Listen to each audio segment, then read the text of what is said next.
Hello, আসসালামু আলাইকুম। আশা করি সকলে ভালো আছেন। আজকের রেসিপিটা হচ্ছে নিহারি। তো চলুন দেখে নিই নিহারিটা কিভাবে তৈরি করেছি। প্রথমত নিহারি হাড়গুলো আমি ভালোভাবে ধুয়ে নিয়েছি এবং এর মধ্যে আমরা দারুচিনি, তেজপাতা এবং এলাচ দিয়ে দিয়েছি।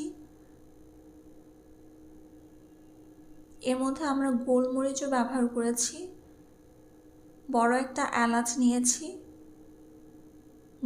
জয়ফল এবং জৈত্রীও দিয়ে দিয়েছি। এর মধ্যে আমরা লং দিয়ে দিচ্ছি। আপনারা চাইলে এগুলোকে গুঁড়ো করে নিতে পারেন, কিন্তু আমি এগুলো আস্তা দিয়েছি। এর মধ্যে আমরা আদা বাটা, রসুন বাটা এবং পেঁয়াজ বাটাও অ্যাড করব। পরিমাণ মতো লবণ, ধনিয়া গুঁড়ো, গরম মশলা গুঁড়ো, লাল মরিচ এবং সামান্য পরিমাণ হলুদ।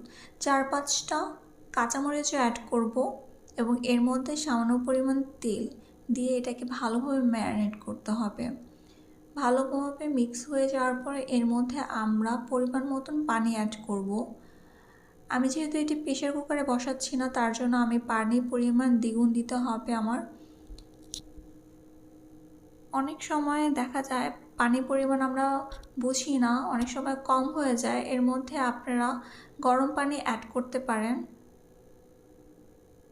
এটা আস্তে আস্তে যখন হতে থাকবে তখনই আপনারা বুঝে যাবেন যে মশলাটা ভালোভাবে হয়েছে। এর মধ্যে আপনারা ভাজা জিরাও দিতে পারেন এবং গরম মশলাও অ্যাড করতে পারেন।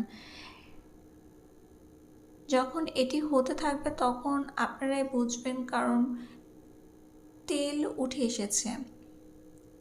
রান্নার মধ্যে তেল উঠে আসলে বুঝে যাবেন যে আপনার রান্না অলমোস্ট ডান হয়ে যাচ্ছে। এবং এর মধ্যে আমি পেঁয়াজ বেরেস্তাও দিব।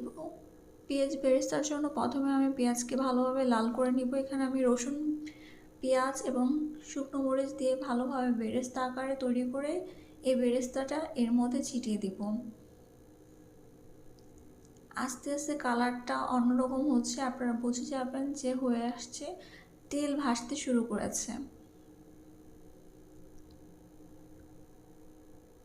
এর মধ্যে আমরা ধনিয়া পাতা এবং আদা কুচিও দিয়ে দিব। এই তো তৈরি হয়ে গেল আমাদের সহজভাবে নিহারি রেসিপি। আশা করি আপনাদের কাছে এই রেসিপিটা খুবই ভালো লেগেছে।